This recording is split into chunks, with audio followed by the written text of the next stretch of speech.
Bienvenue dans le podcast Français pour curieux. Je m'appelle Sandra, je suis professeure de français langue étrangère et je vous emmène à la découverte de curiosités du monde qui nous entoure, tout en vous permettant d'améliorer votre français.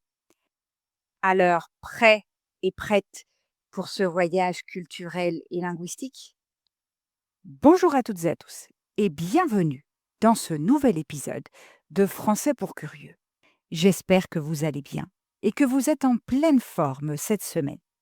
Je suis ravie de vous annoncer que nous sommes arrivés à l'épisode 100 et aujourd'hui, j'ai choisi de vous parler du chanteur préféré de mon papa, Charles Aznavour, un auteur-compositeur de variétés françaises.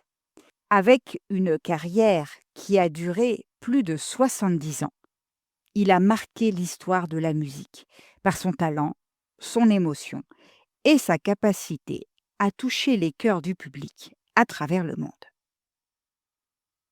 Comme d'habitude, un peu de vocabulaire utile afin de mieux comprendre l'épisode que vous allez écouter. La variété, c'est un genre musical qui regroupe des chansons populaires et accessibles à un large public. Un mentor, c'est une personne qui conseille et guide quelqu'un dans sa carrière ou dans sa vie. Éraillé, c'est un adjectif qui qualifie une voix légèrement cassée ou rauque. Transcender, c'est dépasser les limites habituelles, aller au-delà.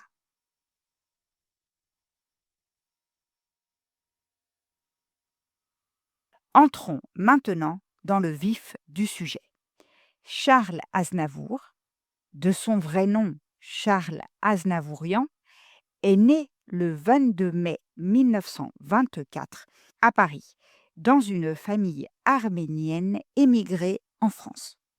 Ses parents, rescapés du génocide arménien, ont transmis à leur fils un profond amour pour la culture et la musique. Dès son plus jeune âge, en effet, Charles montre un intérêt pour les arts de la scène. À l'âge de 9 ans, il prend pour nom de scène Aznavour et commence au théâtre du Petit Monde une carrière de chanteur et de comédien. Aznavour commence donc par le théâtre, avant de se tourner vers la musique. Son enfance a été marquée par les difficultés financières de sa famille et les discriminations auxquelles il a été confronté en tant qu'enfant d'immigrés. Ces épreuves ont forgé son caractère et inspiré bon nombre de ses chansons. Il est important de souligner que les débuts de Charles Aznavour dans la musique n'ont pas été faciles. Sa voix singulière, grave, éraillée et empreinte d'une profonde émotion ne correspondait absolument pas aux standards de l'époque, où les tonalités plus classiques et homogènes étaient privilégiées. Cependant, il trouve un soutien précieux en la personne d'Édith Piaf, icône de la chanson française, qui devient sa mentor et son guide artistique. Elle le pousse à surmonter les critiques et à affirmer son style unique, tout en l'invitant à l'accompagner lors de ses tournées internationales. Cette expérience lui permet de se confronter à des publics variés et de développer une plus grande maîtrise de la scène.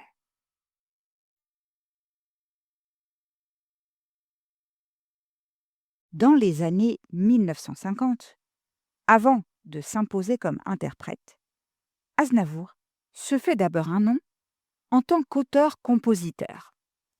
Il écrit pour de nombreux artistes, dont Gilbert Bécaud et Édith Piaf elle-même, ce qui lui vaut une reconnaissance progressive dans le milieu. Ses premiers succès en tant que chanteur avec des titres comme Je me voyais déjà et Tu te laisses aller, reflètent des thèmes profondément humains. Dans Je me voyais déjà, il raconte les désillusions d'un artiste rêvant de gloire, tandis que Tu te laisses aller dépeint les tensions et les fragilités au sein des relations amoureuses. Ces œuvres, empreintes d'une grande sincérité, marquent les prémices de son ascension vers la célébrité et posent les bases de son style inimitable. L'une des particularités de Charles Aznavour est son aptitude à s'adresser à un public international. Il chante en plusieurs langues. Outre le français, l'anglais, l'espagnol, l'italien et bien sûr l'arménien. Cette capacité à transcender les frontières culturelles lui permet de devenir une véritable icône mondiale. Des chansons comme La Bohème et Hier encore résonnent dans le cœur des auditeurs de tous horizons. La Bohème, en particulier, est devenue une chanson emblématique de sa carrière. Elle raconte, avec nostalgie, la vie d'un jeune artiste pauvre, mais heureux. Un thème universel qui trouve un écho chez de nombreuses personnes. Charles Aznavour était un écrivain prolifique, avec plus de 1200 chansons à son actif. Ses paroles abordent des thèmes variés, comme nous avons dit, allant de l'amour à la solitude, en passant par la vieillesse, la perte et l'identité. Sa plume, mêlant une grande sensibilité à une profonde poésie, est souvent perçue comme l'une des plus marquantes de la chanson française.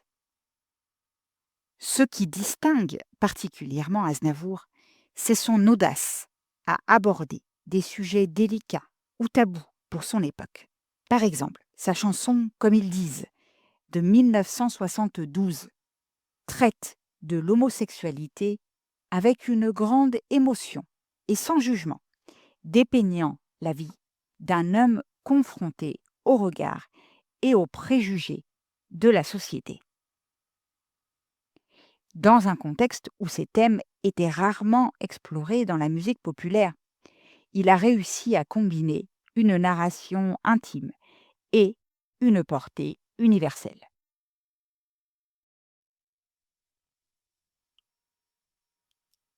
En plus de sa carrière musicale, Charles Aznavour était un acteur accompli, ayant joué dans de nombreux films.